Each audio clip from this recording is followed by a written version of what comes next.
한 시장 골목. 고등어 조림 식당이 막 영업을 마친 밤이었습니다. 금이가 행주를 들고 손님이 식사하고 간 테이블을 정리하고 있었습니다. 그때였습니다. 30대 후반의 남녀가 아무 말 없이 금이의 식당 안으로 들어왔습니다. 누나, 장사도 잘 되는데 뭐하러 방송 인터뷰까지 해서 얼굴을 팔아? 남성이 핀잔을 주듯 말했습니다. 남성의 옆에 선 여성은 아양을 떨며 말했습니다. 언니, 결혼식 때 말했던 프랜차이즈 2호점 있잖아. 그거 그냥 내가 하면 안 될까? 행주질을 하던 금이의 손이 멈추었습니다. 내가 힘들 때는 너희 다 어디 있었는데? 남성이 짜증 섞인 목소리로 내뱉었습니다. 누나, 요즘 왜 그래? 금이는 말없이 몸을 돌려 주방 구석에 놓인 굵은 소금 바구니를 집어들었습니다. 그러고는 망설임 없이 굵은 소금을 두 사람의 얼굴을 향해 뿌려버렸습니다. 당장 나가. 너희 같은 인간들한테 줄 고등어 대가리 하나도 없으니까. 남성과 여성의 비명이 터졌고 그들은 헐레벌떡 식당 밖으로 나갔습니다. 식당에는 차가운 공기와 금이의 거친 숨만 남았습니다. 바닥에 떨어진 굵은 소금 알갱이들을 내려다보던 금이의 눈시울이 붉어졌습니다. 시간은 한 달 전 남동생의 상견례 소식을 들었던 날로 거슬러 올라갑니다. 한 달 전 점심 장사가 끝난 오후였습니다. 고등어 조림 냄새가 아직 주방에 남아 있었습니다. 앞치마에 젖은 손을 닦은 금이가 전화를 걸었습니다. 금이의 손은 칼날이 스친 흉터, 굵어진 손마디 그대로 드러났습니다. 동현아. 상견례 날짜 잡혔다고 들었는데 혹시 내가 도와줄 건 없니? 시간 비워두려고. 잠깐의 정적 뒤 상대 목소리는 차갑게 가라앉아 있었습니다. 누나, 상견례는 이번 주말이야. 근데 누나는 안 오는 게 좋을 것 같아. 아니, 왜? 사돈댁 식구들 전부 의사 집안이야. 첫 만남인데 분위기 깨고 싶지 않아. 은희 누나만 오는 게 맞을 것 같아. 금이는 잠시 말을 잃었습니다. 그게 무슨 말이야? 누나 말투도 그렇고 손도 그렇고 괜히 흠 잡힐까봐 그래. 나도 어쩔 수 없어. 동현은 그 말을 끝으로 나중에 다시 통화하자며 전화를 끊었습니다. 금이는 한동안 핸드폰을 쥔 채로 움직이지 못했습니다. 그러다 문득 천천히 자기 손을 내려다봤습니다.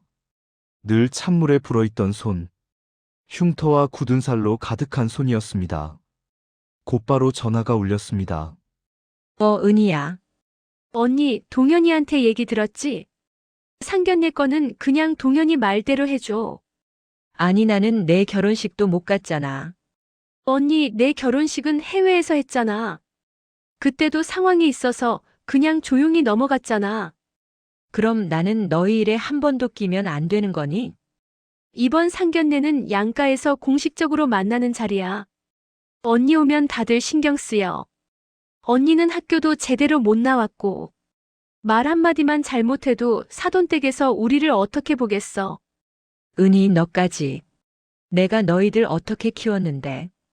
너희 생활비며 학비며 내가 이 손으로.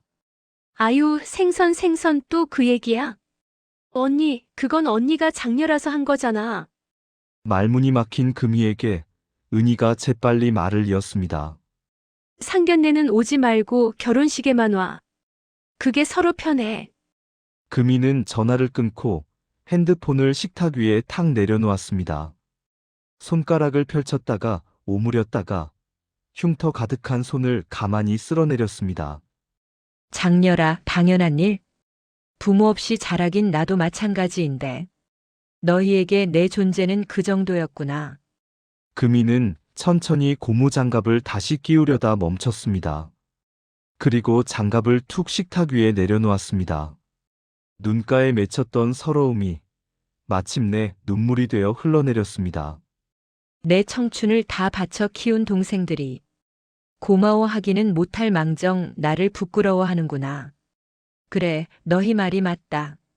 너희 눈엔 내가 생선 비린내 나는 장사꾼이겠지. 하지만 똑똑히 봐라. 너희가 무시한 이 험한 손이 얼마나 무서운 힘을 가졌는지 내가 직접 보여주마. 김금희의 어린 시절은 비릿한 냄새와 눅눅한 습기가 가득한 생선 가게에서 시작되었습니다.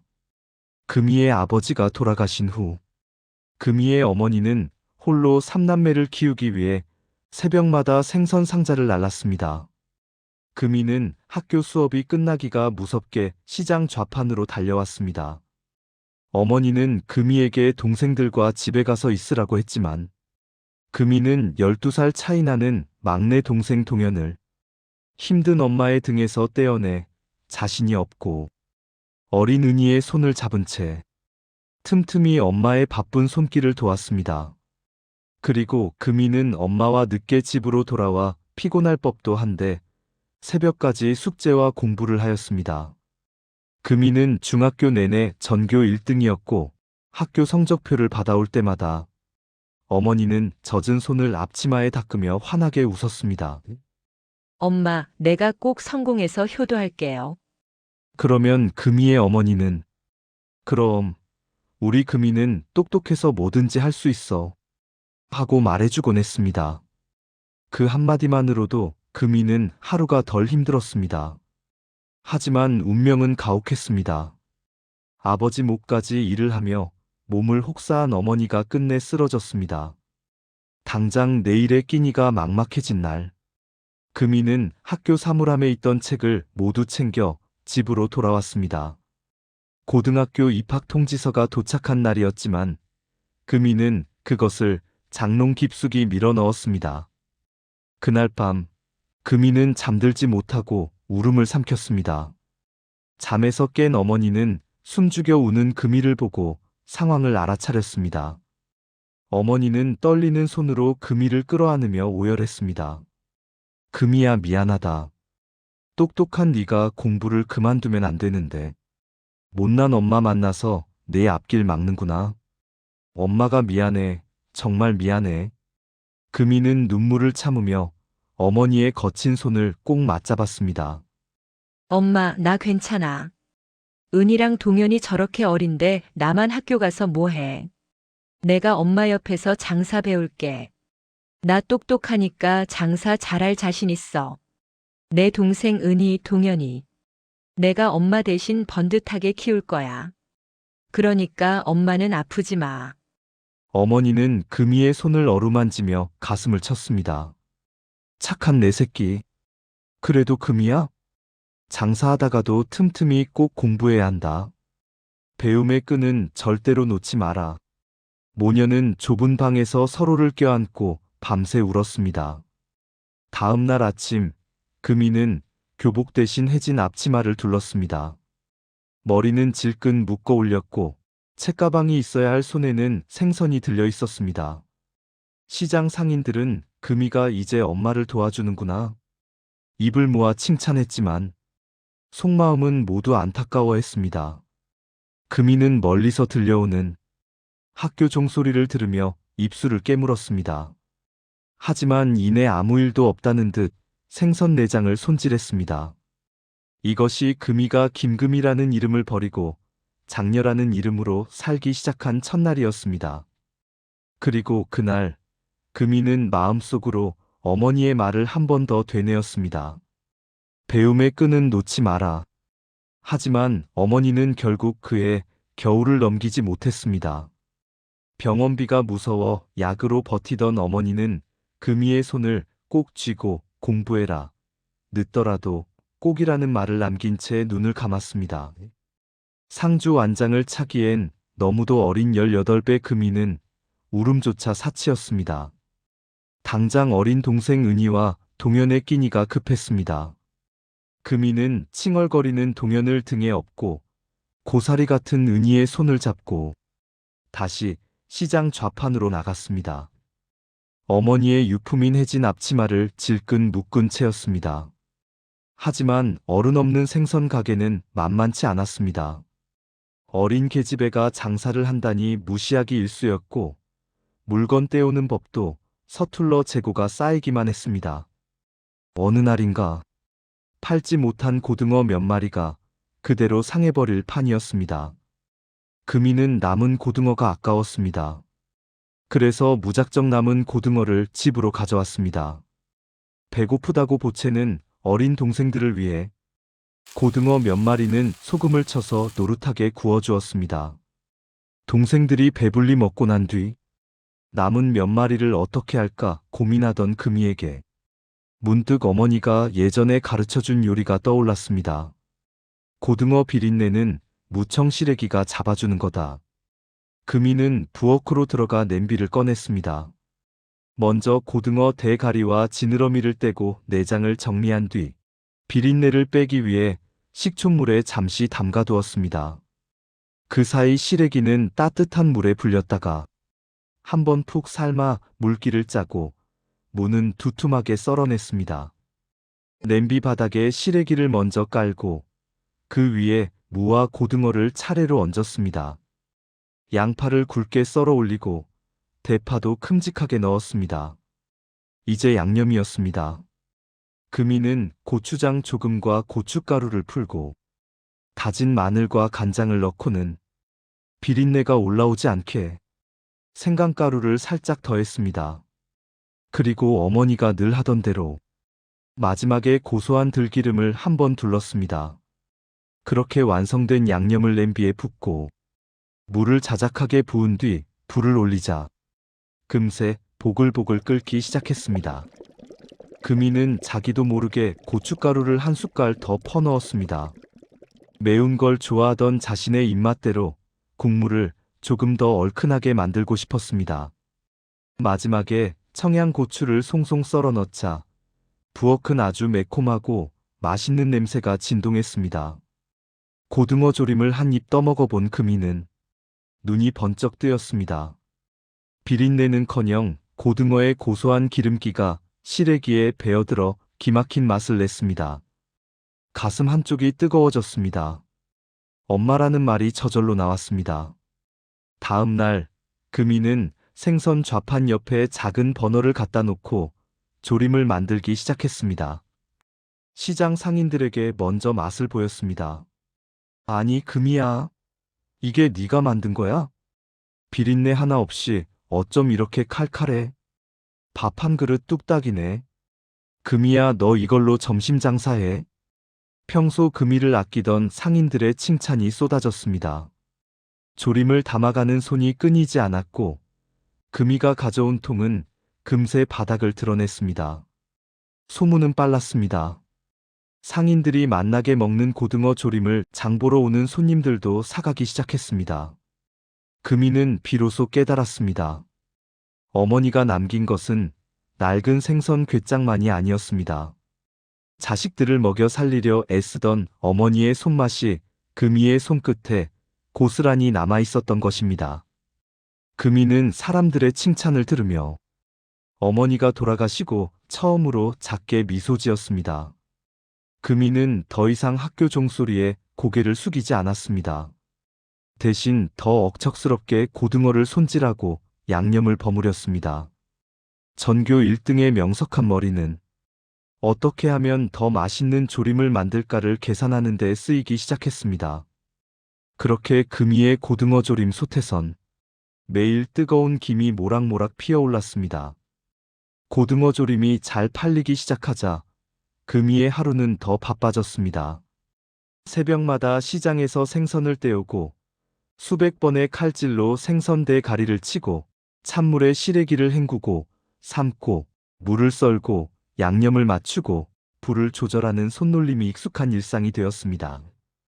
그로 인해 금이의 손가락 마디마디는 굵어졌고 손등에는 칼에 베인 흉터와 뜨거운 국물에 데인 자국이 늘어갔습니다. 그렇게 금이의 손은 점점 투박해지고 잠은 항상 모자랐으며 허리는 늘 욱신거렸습니다. 하지만 은희와 동현은 이러한 금이의 고단함도 모른 채 금이의 보호 아래 부족함 없이 잘 자라고 있었습니다. 그러던 어느 화창한 봄, 금이에게도 꽃다운 시절 가슴 설레는 사랑이 찾아온 적이 있었습니다. 단골 손님이었던 한 남성이 금이의 상냥하고 성실한 모습에 반해 마음을 전해온 것입니다. 금이 역시 그를 보며 잠시나마 비린내 나는 앞치마를 벗고 평범한 여자로 살고 싶다는 꿈을 꿨습니다. 하지만 행복한 상상은 오래가지 못했습니다. 어느 날 남자가 조심스레 물었습니다. 우리 결혼할까요? 금이는 고개를 떨구고 한참을 말하지 못했습니다. 동생들 먼저 떠올랐습니다. 나랑 같이 살면 우리 은이랑 동현이까지 당신 어깨에 얹힐 텐데 그렇게는 못해요. 남자가 조용히 숨을 내쉬었습니다. 그런 건 상관없어요. 당신의 삶을 같이 나누고 싶어요. 당신을 사랑하니까요. 금이는 입술을 달싹였지만 대답이 나오지 않았습니다. 하지만 마음을 고쳐먹고 차갑게 말했습니다. 당신이 좋다고 해도 내가 안 돼요. 내 동생들 뒷바라지에 당신 집안일까지 얹고 살게 될 텐데. 고마운 것보다 미안한 마음이 더 커서 내가 못 견딜 것 같아요. 사랑해서 결혼해놓고 평생 죄인처럼 미안해하며 살 자신 나한테는 없어요. 금이의 단호하지만 떨리는 말에 남자는 슬픈 눈으로 고개를 저었습니다. 금이 씨는 끝내 본인 인생보다 동생들 인생이 먼저군요. 남자가 자리에서 천천히 일어났습니다. 금이 씨, 동생들 다 키우고 당신 인생이 오롯이 당신 것이 되는 날이 오면 그때는 꼭 당신이 하고 싶은 것을 하며 행복하길 바래요. 이 말을 마치고 남자는 떠났습니다. 금이는 끝내 남자를 붙잡지 못했습니다. 붙잡는 순간 금이의 고단한 인생이 남자에게도 굴레가 될 것임을 누구보다 잘 알았기 때문입니다. 그날 이후 금이는 자신의 연애나 결혼은 가슴 깊은 곳에 묻어버렸습니다. 오로지 동생들을 번듯하게 가르치고 키우는 것만 생각했습니다.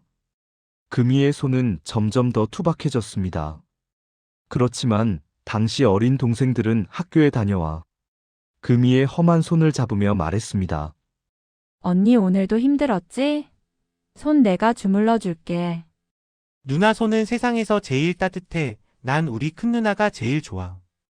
금이는 그 말 한마디를 버팀목 삼아 억척스럽게 버텼습니다. 동생들이 금이가 차려준 밥을 맛있게 먹을 때마다 구김살 하나 없이 해맑게 웃는 모습을 볼 때마다 금이는 자신의 청춘이 아깝지 않다고 생각했습니다. 하지만 비린내와 세월에 절여진 금이의 손이 동생들에게는 자부심이 아닌 부끄러움이 될 날이 올 줄은 그때의 금이는 꿈에도 알지 못했습니다. 금이의 청춘을 땔감 삼아 동생들의 인생은 화려하게 꽃을 피웠습니다. 금이가 새벽마다 생선을 손질하고 냄비 앞에 서 있는 동안 은희와 동현은 대학을 졸업해 각자의 길로 나아갈 준비를 마쳤습니다. 금이는 그 사실이 무엇보다 자랑스러웠습니다. 자신의 인생을 송두리째 바친 시간들이 헛되지 않았다고 생각했습니다.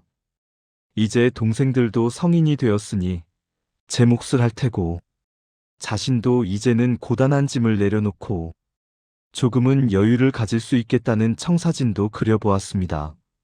하지만 금이의 바램과는 다르게 둘째 은희는 대학 졸업장을 따자마자 취업 대신 결혼 이야기를 꺼냈습니다. 당연히 모아둔 돈은 없었고 결혼 준비는 자연스럽게 금이의 몫이 되었습니다. 금이는 적금을 깨 혼수와 살림에 보탰습니다. 언니, 내가 잘 살아서 꼭 갚을게. 울먹이며 말하던 은희의 얼굴에 금이는 고개를 저었습니다. 갚지 않아도 괜찮다고, 잘만 살면 된다고 말했습니다. 결혼을 앞두고 은희는 금이에게 말했습니다. 언니, 우리는 외국에서 결혼할 거야. 먼 데까지 오기 힘들잖아. 장사도 해야 하고. 동현이는 영어도 잘하고 바쁘지 않으니까. 동현이만 오면 될 것 같은데 괜찮지? 대신 신혼여행 다녀오면 바로 언니한테 갈게. 배려처럼 들렸지만 금이는 그 말이 마음에 오래 남았습니다. 결혼을 하고 나자 은희의 연락은 점점 뜸해졌습니다. 바쁘다는 말이 먼저였고 약속은 늘 다음으로 미뤄졌습니다. 은희는 외국인 남편과 한국에서 살면서도 명절이면 해외로 나갔고 금이는 동생의 얼굴을 보지 못하는 해가 늘어갔습니다. 금이는 서운해하지 않으려 애썼습니다. 은희가 이제는 자기 가정이 우선일 거라고 스스로를 설득했습니다. 막내 동생 동현은 대학을 마친 뒤에도 공부를 더 하겠다고 했습니다. 박사 학위를 따겠다며 공부에 매진해야 한다는 이유로 자취 생활을 했고, 동현이 학비 이야기를 꺼냈을 때 금이는 잠시 망설였지만 끝내 고개를 끄덕였습니다. 그래, 공부할 수 있을 때 해라. 동현은 고맙다고 말했고, 금이는 그 한마디면 충분했습니다. 자신이 공부를 더 하고 싶었지만 못했던 심정을 알기에 금이는 동생 동현을 응원하며 금전적 지원을 아끼지 않았습니다. 하지만 박사 학위를 마치고 난 뒤 남동생 동현은 그동안 학비 때문에 이어지던 연락마저 끊어졌습니다. 그렇게 금이의 살을 조금씩 떼어내며 제 인생을 꾸려가던 동생들은 어느 순간부터 금이를 답답한 존재처럼 대하기 시작했습니다. 어쩌다 가족 모임을 가져도 대화는 늘 은희와 동현 중심이었습니다. 은희와 은희의 남편은 영어로 이야기했고, 동현은 주식이나 해외여행 이야기만 늘어놓았습니다. 금이는 자신이 모르는 세상의 이야기 앞에서 점점 말수가 줄어들었습니다. 그렇게 금이를 대놓고 무시하지는 않았지만 금이가 끼어들 자리는 점점 사라지고 있었습니다. 동생들은 금이의 희생을 고마워하기보다는 언제부터인가 당연한 장녀의 몫으로 받아들이고 있었습니다. 금이는 그들이 밥상만 비워두고 돌아간 뒤 칼자국 가득한 자신의 손을 내려다보았습니다. 세상 모진 풍파를 온몸으로 막으며 키웠던 동생들은 어느덧 금이의 가슴을 찌르는 가시가 되어 있었습니다. 동현의 상견례 당일이었습니다. 금이는 마음을 단단히 먹고 자신의 고등어 조림 가게의 문을 닫았습니다. 자, 가보자. 금이는 숨을 크게 한번 내쉬었습니다. 동현아, 은희야. 너희에게 이제 보여줄게. 금이가 향한 곳은 뜻밖에도 백화점 명품관이었습니다. 하지만 낡은 꽃무늬 셔츠에 시장표 천가방을 든 금이는 화려한 매장 입구에서 발걸음이 떨어지지 않았습니다. 쭈뼛대며 쇼윈도만 바라보던 그때 누군가 그녀의 어깨를 툭 쳤습니다. 어머, 이게 누구야? 우리 고등어 명인 김 사장님 아니야? 금이의 식당 단골이자 자칭 강남 큰손인 최 여사였습니다. 위아래로 명품을 두른 최 여사는 금이가 백화점 입구에서 망설이는 것을 보고 도움이 필요하다는 것을 느꼈습니다. 김 사장님, 오늘 무슨 바람이 불어서 쇼핑을 다 나왔어? 금이가 어색하게 웃으며 대답했습니다. 최 여사님. 나도 이런 좋은 옷 좀 입어보려고요. 근데 평생 일만 해서 그런지 도통 고를 줄을 몰라서요. 눈치 빽단 최 여사는 금이의 슬픈 표정을 보고 곧장 팔짱을 끼웠습니다. 잘 됐다. 나도 혼자 쇼핑 왔는데. 오늘 내가 김 사장님 변신시켜줄게. 나만 따라와. 최 여사는 금이를 끌고 곧장 명품 의류 매장으로 향했습니다. 명품 백화점 안. 마네킹이 입은 은은한 와인색 투피스를 본 금이가 가격표를 확인하고는 뒷걸음질을 쳤습니다. 최 여사님 미쳤나봐. 옷 한 벌에 고등어 조림 몇십 인분이야? 나 이거 못 사요.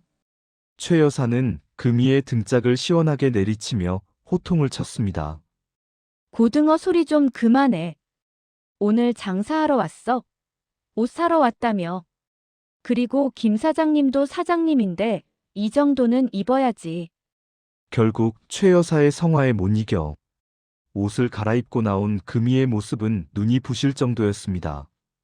최 여사는 만족스러운 듯 고개를 끄덕이다가 금이의 낡은 천가방을 보고는 고개를 흔들었습니다. 옷은 부잣집 사모님인데 가방이 시장통이네. 가자, 가방 사러. 금이는 명품 가방 매장에서 손을 벌벌 떨었지만 최 여사는 보란 듯이 가장 우아한 가죽백을 금이의 어깨에 걸쳐 주었습니다. 이게 이번에 나온 신상 백이야. 자기한테 어울릴 것 같은데.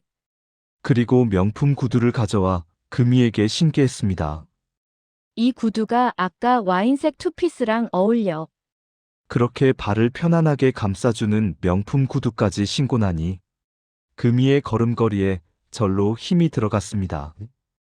그렇게 쇼핑을 마치고 백화점 라운지에서 차를 마시던 중 금이는 참았던 눈물을 왈칵 쏟아내고 말았습니다.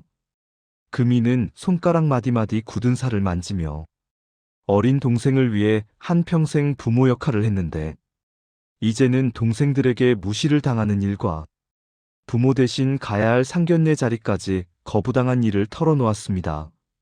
내가 이 손으로 개들 먹여 살리고 대학 보내고 결혼 비용도 다 해줬는데 이제 와서 내가 부끄럽대요. 내 말투가 억세고 내 손이 흉측해서 창피하다고 오지 말라네요.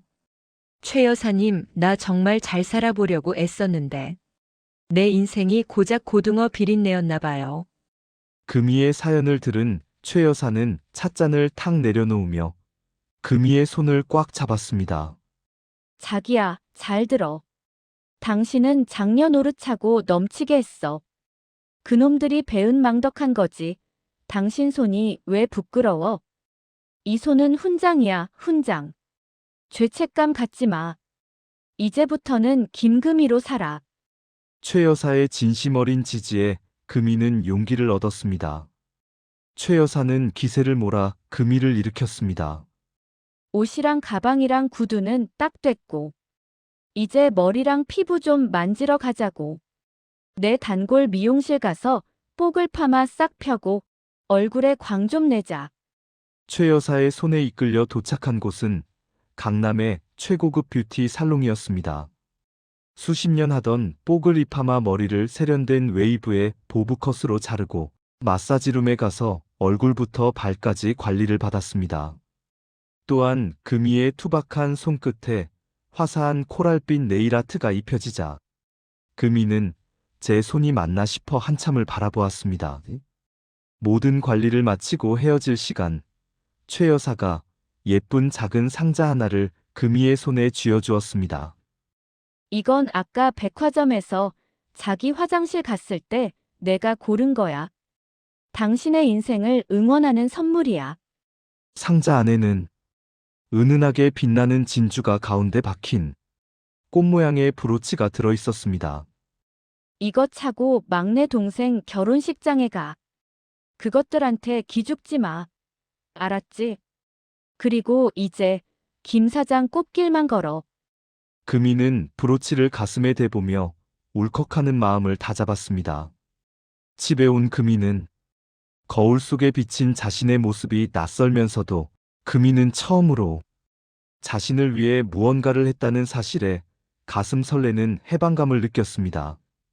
아낌없이 주는 장녀가 아닌 여자 김금희의 반격이 시작될 준비가 끝났습니다. 화려한 샹들리에가 빛나는 호텔 웨딩홀, 클래식한 현악 사중주가 흐르고 입구에는 화환들이 줄지어 서 있었습니다. 은희는 푸른색 한복을 차려입고 하객들을 맞이하고 있었습니다. 동현이 턱시도 깃을 만지며 초조한 듯 물었습니다. 은희 누나. 큰 누나 그래도 옷 잘 챙겨 입고 오라고 했지. 은희가 주변 눈치를 살피며 낮게 속삭였습니다. 걱정 마. 혼주 가족처럼 안 보이게 일단 한복은 입지 말라고 했어. 내가 적당한 옷 한 벌 보냈는데 그거 입고 오겠지. 그렇다면 다행이고. 그런데 차라리 큰 누나 늦게 오면 좋겠네. 그러게. 내 결혼식 때처럼 부르지 말 걸 그랬어. 두 사람이 안도와 불안이 섞인 대화를 나누던 그때 식장 입구의 공기가 순식간에 바뀌었습니다. 한 여성이 식장 안으로 당당하게 걸어 들어왔습니다. 우아한 핏의 와인색 투피스는 그녀의 하얀 피부를 돋보이게 했고 가슴에 달린 진주 브로치는 조명을 받아 우아하게 빛났습니다. 세련된 보브컷 사이로 보이는 얼굴은 화사한 광택이 돌았습니다.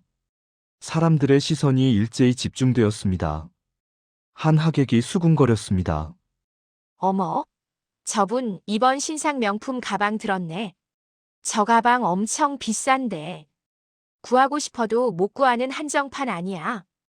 은희와 동현도 본능적으로 입구를 바라보았습니다. 하지만 그들은 앞에 선 여인을 한눈에 알아보지 못했습니다. 그들이 기억하는 큰 누나의 얼굴은 늘 김서린 주방 안에서 해진 앞치마와 고무장갑을 낀 모습이었기 때문입니다. 금이가 차분하고 맑은 음성으로 물었습니다. 축의금 접수대가 이쪽이니? 은희의 눈이 휘둥그레졌습니다.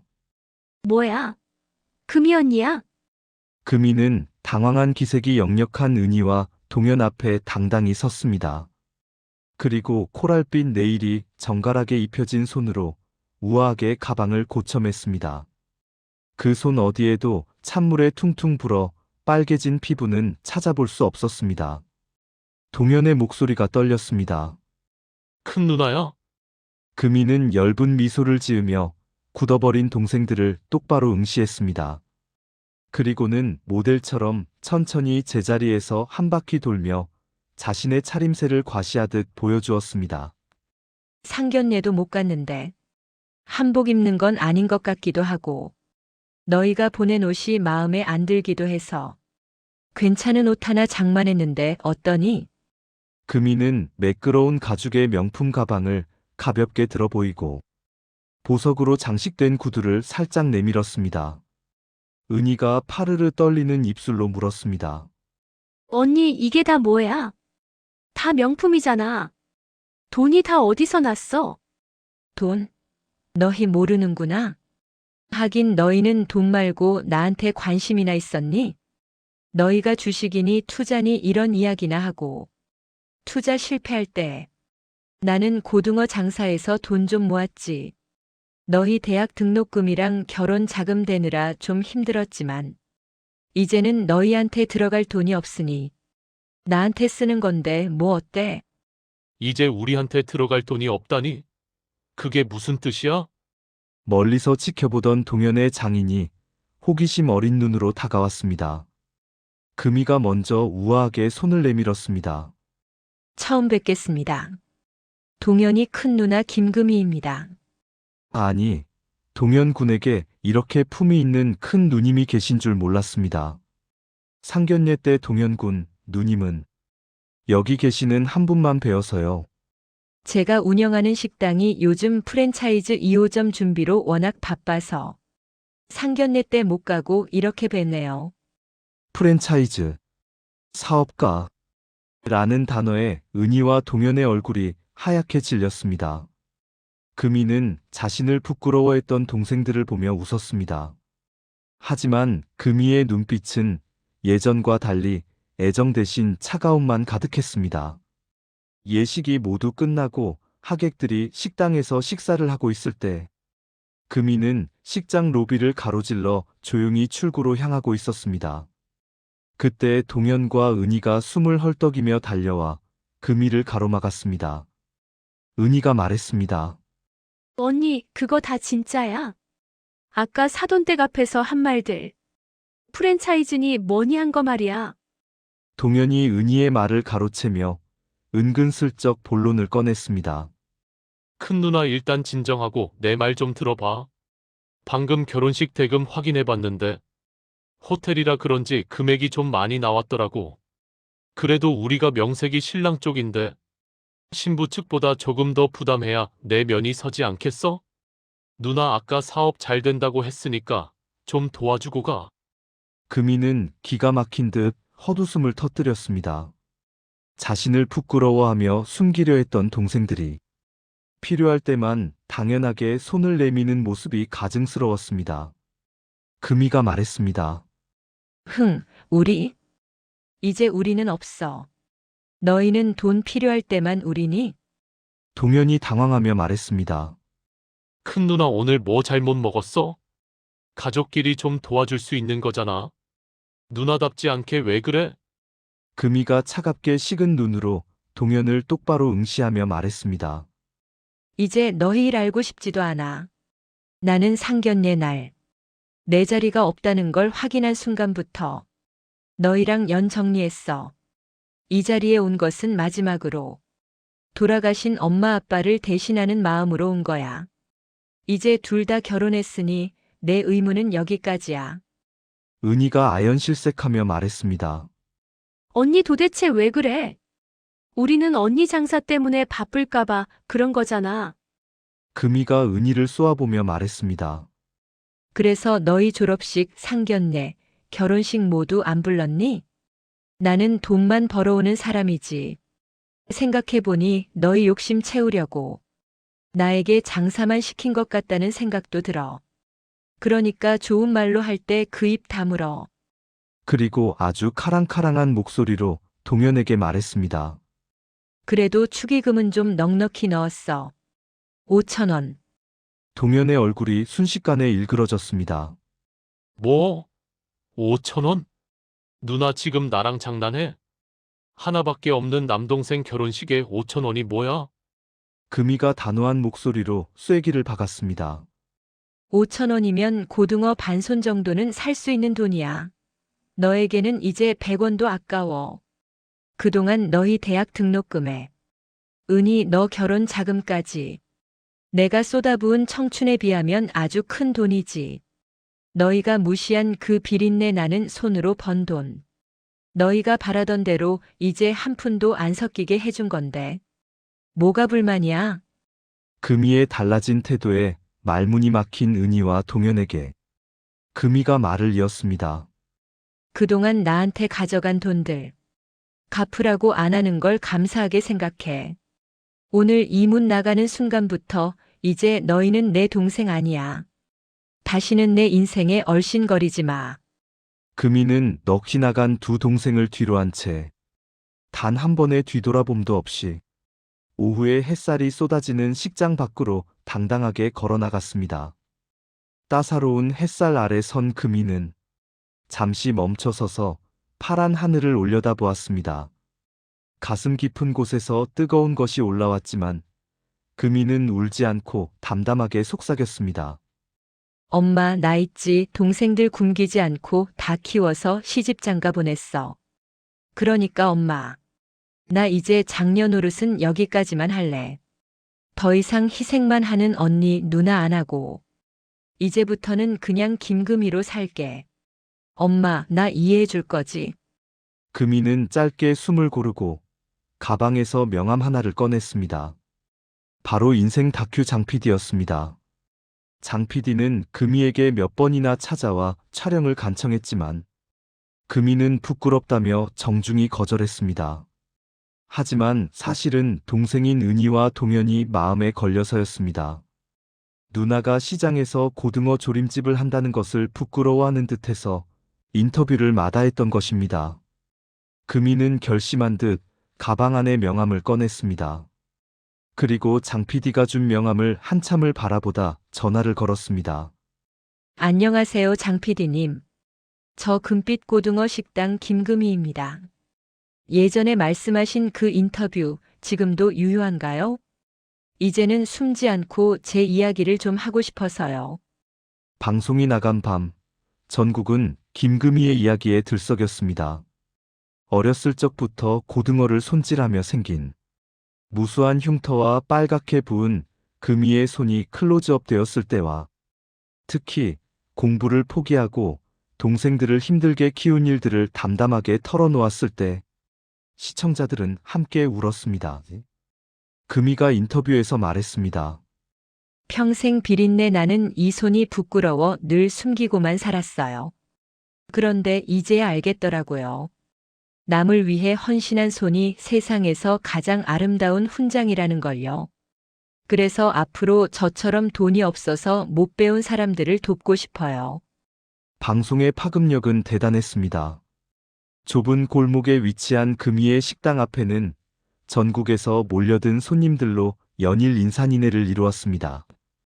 어느 날 오후 영업을 마친 금희가 식당 문을 닫으려고 테이블을 정리하던 때였습니다. 익숙하지만 불쾌한 얼굴들이 나타났습니다. 은희와 동현이었습니다. 그들은 식당이 마치기를 기다린 듯 성큼 들어왔습니다. 동현이 핀잔을 주듯 말했습니다. 누나 장사도 잘 되는데 뭐하러 방송 인터뷰까지 해서 얼굴을 팔아? 그리고 누나 돈이 남아나? 무슨 장학재단이야?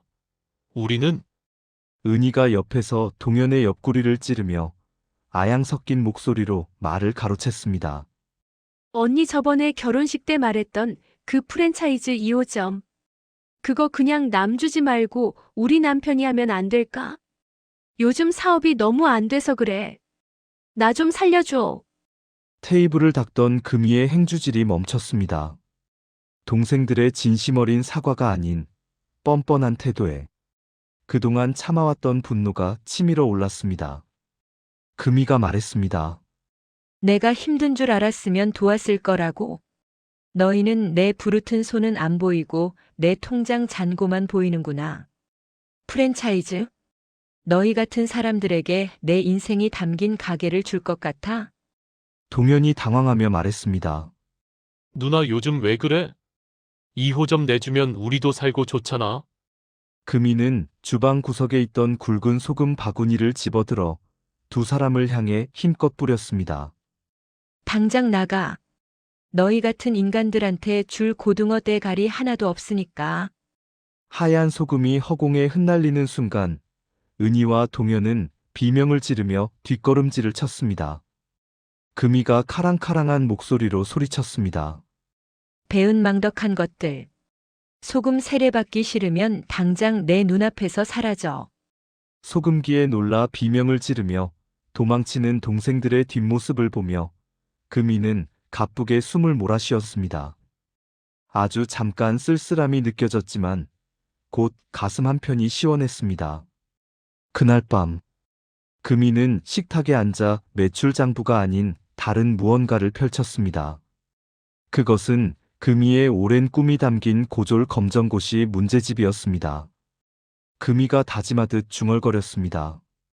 이제 내 인생을 다시 시작하자. 나는 뭐든지 할 수 있어.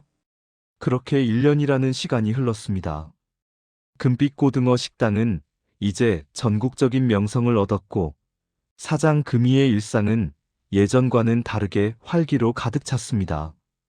이제 금희의 곁에는 든든한 조력자들이 있었습니다. 부모 없이 자라 의지할 곳 없던 자립준비 청년들을 후원하기 시작한 금희는 그중 마음이 맞는 청년들을 채용해 장사와 요리를 가르치며 자립을 도왔습니다. 금 사장님, 오늘 수업 있는 날이잖아요. 여기 걱정 마시고 얼른 다녀오세요. 맞아요. 저희가 어제 가르쳐 주신 대로 육수간 딱 맞춰놨어요. 식당 청년들은 금희를 금 사장님이라 부르면서도 때로는 친누나나 언니처럼 따르고 살뜰히 챙기는 등 고마움을 애둘러 표현했습니다. 금희 역시 부모 없이 고된 시간을 버텨온 이들의 마음을 알기에 그들과 더욱 가족처럼 지냈습니다. 그리고 무엇보다 듬직하게 제 몫을 해내주는 이들 덕분에 금희는 비로소 고단한 노동에서 벗어나 책을 펼칠 시간을 얻었습니다. 같은 시각, 습기찬 곰팡이 냄새 가득한 어느 건물의 지하방. 은희가 동현에게 전화를 걸었습니다. 은희가 쉰 목소리로 말했습니다. 동현아 돈 좀 빌려줘. 나 진짜 이번 달 월세도 못 냈어. 남편은 취업도 잘 안 되고 나 이러다 진짜 식당 가서 설거지라도 해야 해. 너도 알잖아. 나 그런 험한 일 죽어도 못하는 거. 전화기 너머로 동현의 신경질적인 목소리가 터져 나왔습니다. 누나 나한테 전화하지 마. 나 지금 코인으로 다 날리고 와이프랑 끝장나게 생겼어. 박사학위 있으면 뭐해? 임용도 안 돼서 백수나 다름없다고. 은희가 짜증을 내며 말했습니다. 동현아 우리가 언니한테 그러는 게 아니었어. 지금 가서 같이 빌어볼까? 동현이 한숨 쉬며 말했습니다. 빌긴 뭘 빌어. 그 시장 근처만 가도 상인들이 우리 알아보고 소금 뿌리는데. 창피해서 어떻게 가? 진작 누나한테 잘할걸. 이제 연락도 차단당하고. 알아봤더니 벌써 변호사 통해서 재산 공증까지 싹 다 끝내놨더라. 전 재산 사회 환원한다고 법적으로 못을 박아놨어. 우린 이제 소송을 해도 10원 한 장 못 받아. 알겠어? 은희가 울음을 터뜨리며 말했습니다. 뭐 정말이야? 이게 다 너 때문이야. 서로를 탓하며 악을 쓰는 그들의 목소리는 쉽게 끝나지 않았습니다. 누나가 마련해준 기회를 스스로 짓밟은 대가가 이토록 초라한 현실로 돌아온 것이었습니다. 한편 벚꽃이 눈처럼 흩날리는 대학교 캠퍼스. 금이는 식품영양학과에 늦깎이 신입생으로 입학해 누구보다 열정적으로 제2의 인생을 살아가고 있었습니다. 왕 언니, 오늘 조리 실습 대박이었어요. 맞아요. 생선 손질하는데 손이 안 보였어요. 조금 전 실습 시간, 학생들이 쩔쩔매던 생선을 금이가 단숨에 손질해내자 깐깐한 교수님마저 안경을 고쳤으며 감탄했었습니다. 역시 연륜은 못 속입니다. 칼 끝에 세월이 담겨 있네요. 금이는 쑥스러운 듯 웃으며 자신의 투박한 손을 내려다보며 말했습니다. 평생 먹고 살려고 익힌 기술이지만 이제 여기서 배운 영양학 지식까지 더해 사람을 감동시키고 살리는 더 좋은 음식을 만들 겁니다. 그게 제 꿈이에요. 금이의 진심 어린 다짐에 강의실 안에는 따뜻한 박수가 터져 나왔습니다. 수업이 끝나고 해질녘 노을이 지는 캠퍼스 벤치에 앉은 금이가 가방에서 낡은 사진 한 장을 꺼냈습니다. 환하게 웃는 젊은 날의 어머니였습니다. 금이가 사진을 어루만지며 낮게 속삭였습니다. 엄마, 나 오늘 교수님한테 칭찬받았어. 공부가 너무 재밌어. 오늘은 애들이랑 도서관에서 밤샘 과제하기로 했다. 나 이제 정말 행복해, 정말로. 멀리서 동기들이 금이를 부르는 목소리가 들려왔습니다. 금이는 사진을 소중히 품에 넣고 눈부신 봄날의 햇살 속으로 당당하게 걸어갔습니다. 장렬하는 무거운 굴레를 벗어던지고 인간 김금이로서 써내려가는 그녀의 인생 첫 페이지는 이제 막 시작되고 있었습니다. 지금까지 이야기를 들어주셔서 감사합니다. 세상의 모든 이야기, 스토리 프린스